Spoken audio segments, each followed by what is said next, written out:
पत्र में आगे बोला गया है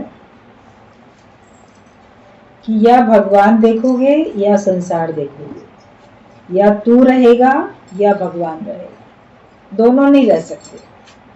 एक म्यान में दो तलवार नहीं रह सकती, तो दोनों नहीं रह सकते, या तुम रहोगे या भगवान रहेंगे। तो अभी तक तो तुम ही रहते थे, अपने कर्ता धर्ता, अपने डिसीजंस के अपने मालिक, अपने हिसाब से चलने वाले। तो अभी तक अपने को मैं मान के चल रहे थे कि ये सब मुझे जीवन मिला है, जो कुछ करना है मुझे ही करना है, मैं ही कर रहा हूँ, मैं ही करूँगा। मनुष्य को भगवान ने भेजा ही है दुनिया में कर्म करने के लिए। वो कर्मों के प्रति बिल्कुल स्वतंत्र है और वो ही करता है, इसीलिए वो भरता भी है। जो करता सो भरता सो मरता, वही जन्म मरण के चक्कर में भी आता है। जो करने वाला है वही फल को भोगने वाला है और वही दुनिया में आवागमन के चक्कर में आने वाला है। अब गुरु ने बताया तुम अगर अपने को अभी मिटा दो, गुम कर दो, तो काम तो फिर भी होगा, लेकिन अब तुम नहीं करोगे, अब तुम्हारे बदले भगवान करेंगे। अर्जुन ने रथ सौंप दिया कृष्ण भगवान को। अब जैसे वो निर्देश देते हैं, जैसे कहते हैं, जहां ले चलते हैं, जिस जिस भीड़ में जिस तरफ ले जा रहे हैं रथ को मोड़ के, वहीं पे वो युद्ध कर रहा है। वो उनसे नहीं कह रहा अरे नहीं नहीं इधर नहीं मोड़ो, उधर ले चलो, वहां ले चलो। वो भगवान जहां ले जा रहे हैं युद्ध की भूमि में, वो वैसे ही कर रहा है। तो आखिरकार उसी की तो जीत हुई। बाकी जिनको दुनिया से जाना था वो गए, सभी का अंत होना था। दोनों पक्षों में से सभी का ही अंत होना था, छोटे हों उम्र में, बड़े हों, सब गए, क्योंकि उनको जाना ही था।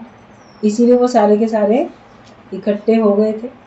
अब जिनको बचना था तो उन्हीं को बचना था, वही बचे केवल। भगवान के हिसाब से चला तो उसको विजय प्राप्त हुई। हम अगर अपने को गुम कर देते हैं, अपना जो शरीर रूपी रथ है ये भगवान को सौंप देते हैं, इसकी डोरी भगवान को सौंप देते हैं। तो अर्जुन के रथ में 10 घोड़े लगे हुए थे, तो हमारा भी शरीर है, इसमें 10 इंद्रियां, 10 घोड़े हैं। इन सब की लगाम भगवान के हाथ में है। संयम हमारे पास होना चाहिए। अभी भीष्म प्रतिज्ञा की बात सुनी ना, इतनी कि इतना संयम होना चाहिए, वरना मनुष्य के अंदर में अपने विकारों को जीतने के लिए बल लगाना पड़ता है, और जो लगा लेता है वो बलशाली कहलाता है। और ये प्रतिज्ञा कर लेना पिता की प्रसन्नता के लिए कि ठीक है मैं विवाह नहीं करूँगा, और आगे चल के ये भय है कि मेरी संतानें ना राज्य में हिस्सा मांगे, क्योंकि दादा लाई जायदाद में तो पोते पोती का हिस्सा होता है। तो मैं ही विवाह नहीं करूँगा, तो मैं ही नहीं करूँगा तो आगे मेरी संतान होने का कोई प्रश्न ही नहीं उठता। एक पिता की प्रसन्नता के लिए कि उसको वो लड़की पसंद आ गई है, वो उससे शादी करना चाहता है, इस बात के लिए उसने अपने को बैक कर लिया कि ठीक है मैं नहीं जाऊंगा घर गृहस्थ में। तो क्या पिता की प्रसन्नता के लिए आजकल कोई बच्चा करता है? इतना कोई भी नहीं करता है। और वो तो छोड़ो, ज्ञान के हिसाब से भी अगर गुरु बताएंगे तो भी नहीं करेंगे।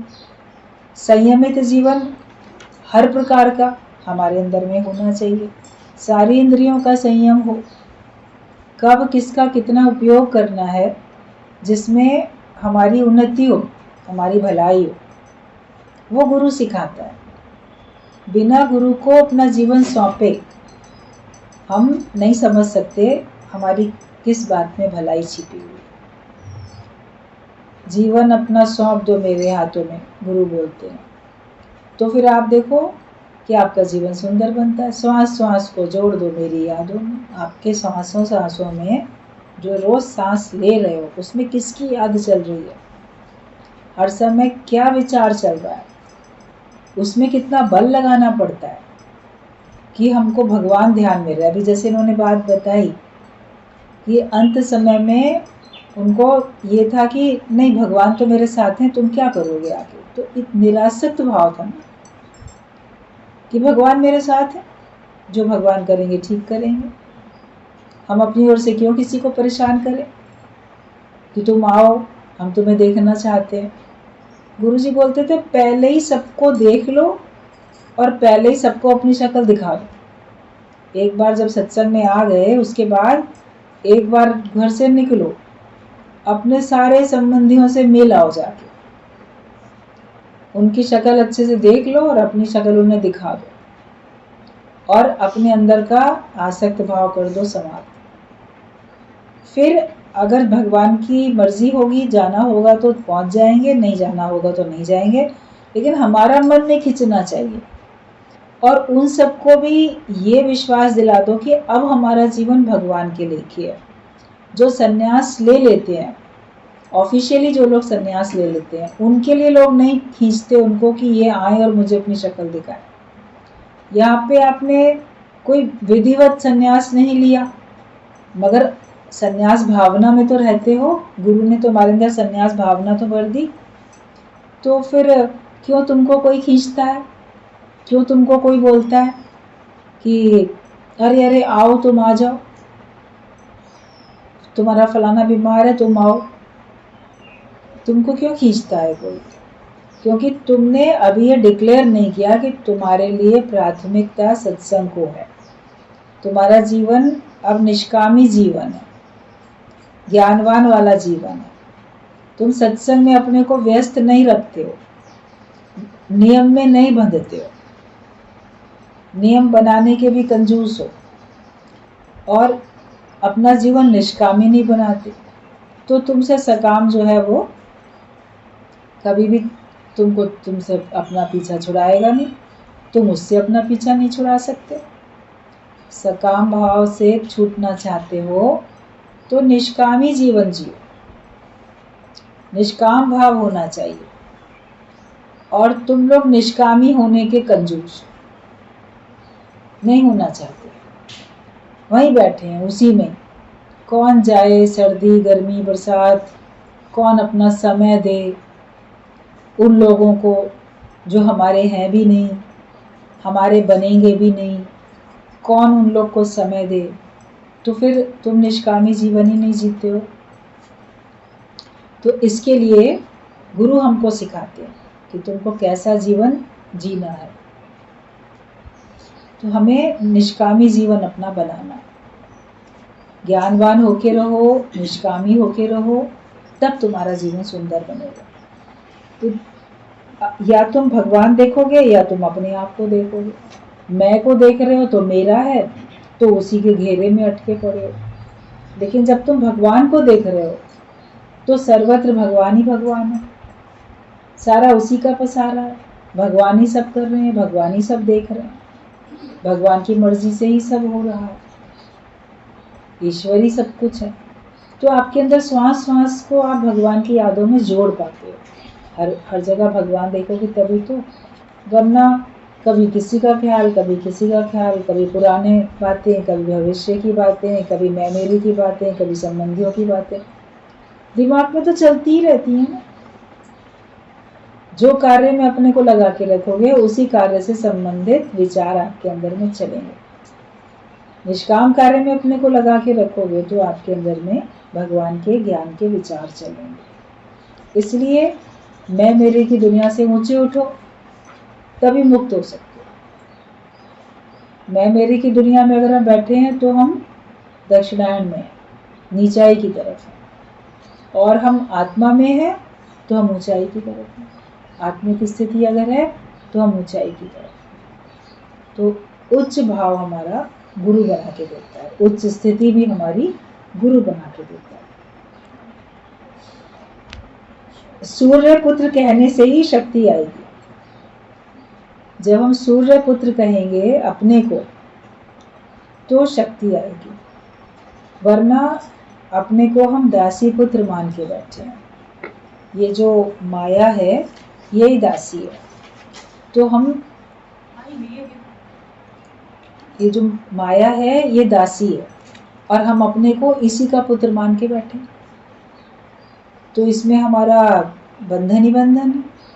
लेकिन जब हम अपने को सूर्य पुत्र जानते हैं, मतलब भगवान की संतान जानते हैं, तो हमारे अंदर में शक्ति आती है। माया ही तो भगवान की दासी है और अपने को हम मायावी, माया का पुत्र मान के चल रहे हैं। इसका मतलब अपने को हम दासी पुत्र मान रहे हैं, और दासी पुत्र मानने से हम भी दास भाव में आते हैं, दास से भाव में आ जाते हैं। हमारे अंदर माया के प्रति दासता है, वही मेरी मालिक है और मैं उसका जो हूँ दास हूँ, ये भाव आ जाता है। तो इसलिए अपने को सूर्य पुत्र, हर समय अपने को सूर्य पुत्र मतलब भगवान का पुत्र जाना। सूर्य पुत्र कहने से ही शक्ति आएगी, और दासी पुत्र कहने से तुम कमजोर हो जाओगे। जीव भाव ही कमजोर करने वाला है। तुमको सभी ने जीव कह के कमजोर बना दिया है। सबने तुमको क्या कहा कि तुम जीव हो, तो जीव कह के तुमने सबको कमजोर बनाया। सब कमजोर अपने को बना के चलते हैं, क्योंकि अपने को जीव सुन रहे हैं, जीव अपने को कह रहे हैं। लोग भी उनको वही कह रहे हैं कि तुम जीव हो, तो तुम अपने को कमजोर बना के बैठे हो। लोग कहेंगे तुम लड़की हो, औरत हो, विधवा हो, वे सब तुम्हें दासी पुत्र बना रहे हैं। तुमको क्या बोलेंगे? तुम तो लड़की हो और तुम तो कमजोर हो, तुम तो विधवा हो, तुम ऐसे कुछ ना कुछ ऐसा शब्द बोल देंगे जैसे आप अपने में कमजोरी ले आते हो, और लगता है नहीं मैं तो बड़ा कमजोर हूँ, मुझे तो बड़े सहारे की जरूरत है। तो कमजोरी को गुरु दूर करता है कि तू ही सागर है, तू ही किनारा, ढूंढता है तू किसका सहारा। किसका सहारा ढूंढ रहे हो? तुम ही सागर हो, तुम ही किनारा हो, तुम ही लहर हो, तुम ही सब कुछ हो। तो तुम्हें किसी के भी आधार की और सहारे की जरूरत नहीं होनी चाहिए। गुरु ने कहा you are son of God, तुम सर्वशक्तिमान हो, निरंजन हो। सत्संग में आके तुम शक्तिशाली बनते हो। सत्संग में आते हैं तभी तो गुरु हमको ऐसी अच्छी अच्छी बात बताता है, तो हम शक्तिशाली बनते हैं। गुरु तुम्हें कहता है be you as pure, as holy, as perfect, as humble as your father is in heaven. गुरु तुमको बताते हैं कि जो तुम्हारा पिता परमेश्वर है, तो वो जैसा है उसके जैसे तुम बन जाओ। वो कितना पवित्र है, कितना शुद्ध है, कितना जैसे कि परफेक्ट है, एकदम निपुण है हर कार्य में। जो जैसा तुम्हारा पिता है, दयालु है, वैसे ही तुम बनते चले जाओ। एक भी भूल होगी तो सारी दुनिया पूछेगी कि तुमने ये भूल क्यों की। एक भी भूल होगी तो तुमसे सारी दुनिया सवाल करेगी। लेकिन जब तुम परफेक्ट हो जाओगे, तुमसे कोई भूल होगी नहीं, तो तुमको कोई कुछ कहेगा नहीं। फिर तुम्हें किसी चीज़ का इफेक्ट नहीं होगा। जब तुम परफेक्ट बनोगे तो तुम्हें किसी चीज़ का इफेक्ट नहीं होगा। जो हमारे ऊपर लोगों का प्रभाव पड़ता रहता है, तब पड़ता है जब हम पूर्ण नहीं बने रहते। हम अधूरे हैं तो हमारे पर लोगों की बातों का प्रभाव पड़ता है, परिस्थितियों का प्रभाव पड़ता है, लाभ हानि का प्रभाव पड़ता है, मान अपमान का प्रभाव पड़ता है। गुरु हमको अनअफेक्टेड बनाता है। तुम आत्मा हो जाओ, अपने को जान लो कि तू ब्रह्म स्वरूप है, तो तुमको इन सब बातों का प्रभाव ही नहीं पड़ेगा। अपने को पूर्ण बनाओ, परफेक्ट बनाओ हर मामले में।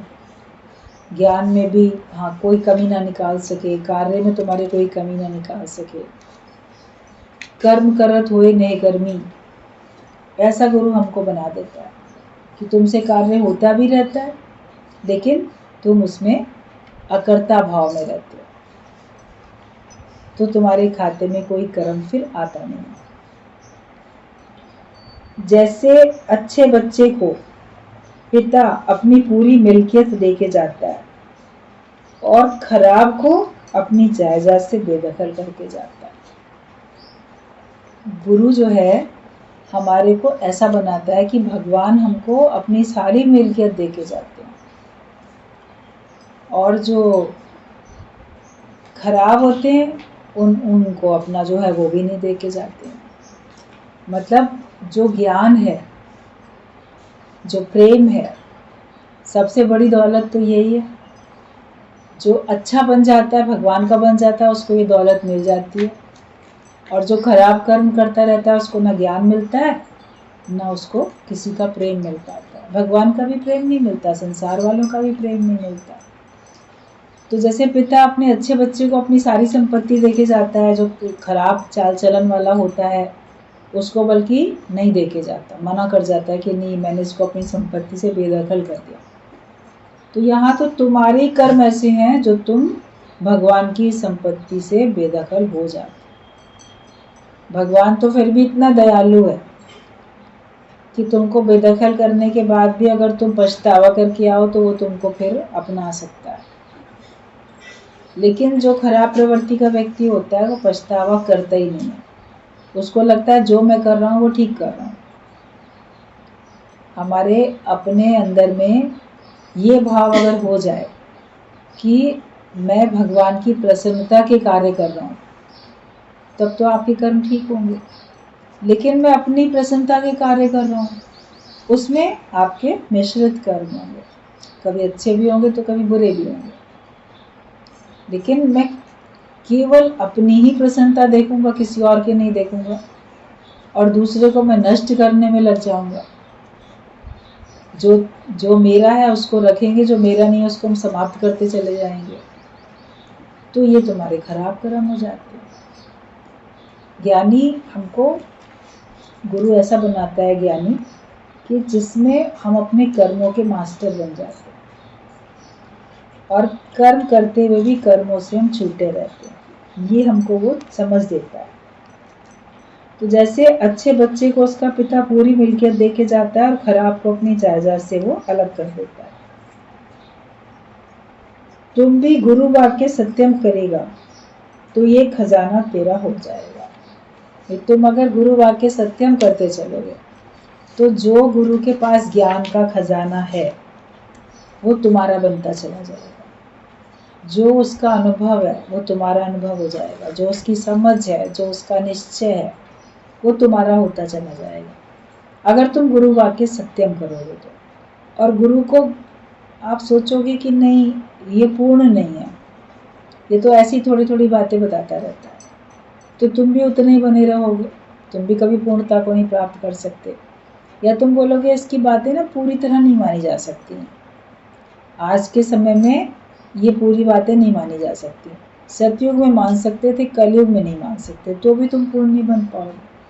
या तुम सोचो कि नहीं, मेरी परिस्थिति अलग है ना, मैं नहीं मान सकता इन बातों को, जिनकी ऐसी ऐसी परिस्थिति है वो इन ज्ञान की बातों को मान सकते हैं, लेकिन मेरी परिस्थिति सबसे अलग है, इसलिए मैं ज्ञान के सारे वचनों को नहीं अपने जीवन में उतार सकता, तो भी तुम पूर्ण नहीं बनोगे।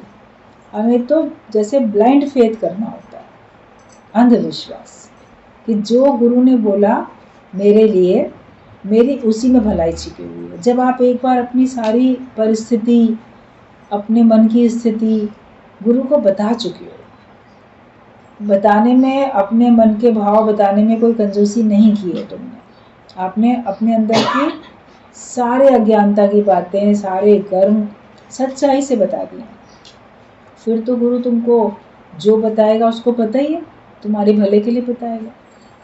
अगर कोई मुकदमा लगा होता है, कोई वकील करता है, किसी को अपना वकील बनाता है, तो वकील उससे कहता है मुझे शुरू से लेकर अंत तक सारी बातें बता दो, उसमें एक भी बात छिपाना नहीं, तुम्हारी गलतियां भी हैं जहाँ जहाँ, वो भी मुझे पता होनी चाहिए, तुमने क्या शब्द कहा, तुमने क्या एक्शन किया, तुमने क्या किया, वो सब मेरे को पता होना चाहिए, मुझे सारा बता दो, फिर मैं तुम्हारा केस बहुत अच्छा बनाऊंगा और तुमको बाइज्जत बरी करा लूंगा, दोषी होते हुए भी बाइज्जत बरी करा लूंगा। लेकिन उसके लिए तुम्हें वकील से सच्चा बनना पड़ता है। आप अगर वकील से कुछ बातें छिपा लो, कुछ बता दो, तो वही जो बातें छिपा दी थी, वही बातें कभी दूसरे वकील, दूसरे पक्ष वाले, वो उन्हीं को आगे करके आपको डाउन कर देंगे, हरा देंगे। उस समय आपका वकील कुछ उसमें तर्क दे नहीं पाएगा, क्योंकि पहले से आपने बताया नहीं था, वरना वो उसकी कोई काट खोज लेता उसमें से।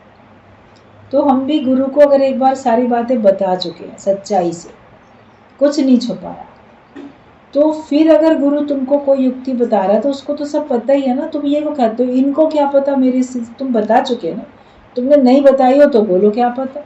क्यों नहीं बताते हो फिर? मन बेचे सतगुरु के पास, तिस सेवक के कारज रास। उसके सारे कार्य सही होते हैं, पसंद आ जाते हैं, ठीक हो जाते हैं। जिसने अपना मन गुरु को बेच दिया, हम अपने मन की बात ही नहीं बताएंगे तो फिर हमारे काम कैसे सही होंगे? हमें अपने कामों को ठीक करना है ना। फिर ये नहीं बोलो कि गुरु को क्या पता, गुरु को सब पता है।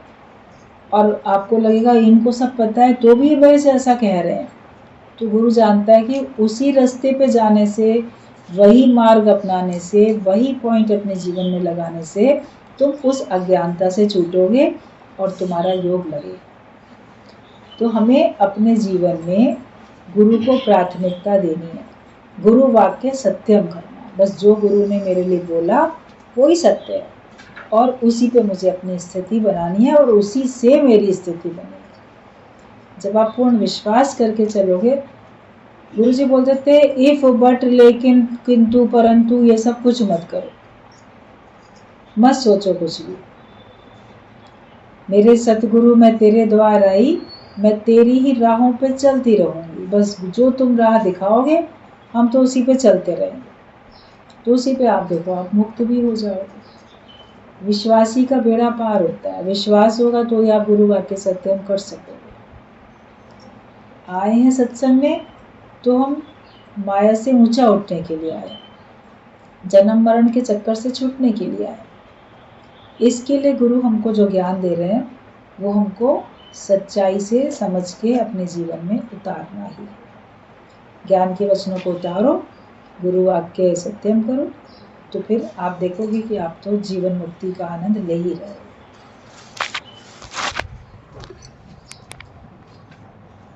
पत्र हमारा आज पूरा